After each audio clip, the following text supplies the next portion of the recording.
बिस्मिल्लाहिर्रहमानिर्रहीम। दोस्तों अस्सलाम वालेकुम, आदाब। Urdu news and media network में आपका खैर मकदम है। मैं जावेद जमालुद्दीन। आज बरोज मंगल 18 जनवरी 2022 सुबह के 9 बज चुके हैं। पेश खिदमत है उर्दू अखबारात की झलकियाँ।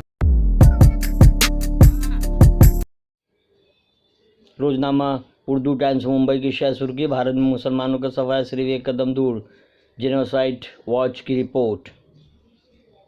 जल्लौर में दलित बुजुर्ग खातून को कार से कुचलकर हिलाक कर दिया गया। बीजेपी से ज़्यादा मुज़र है एसपी, मुसलमान कांग्रेस का साथ दें। यूपी असेंबली इंतखाब, आरएलडी ने उम्मीदवार की तीसरी फहरिस्त जारी की। महाराष्ट्र में 31 जनवरी के बाद स्कूलें खोलने पर गौर। सरजर्जी अस्पताल के डॉक्टर ने किया कमाल, लापरवाह हुकूमत मजबूर आवाम।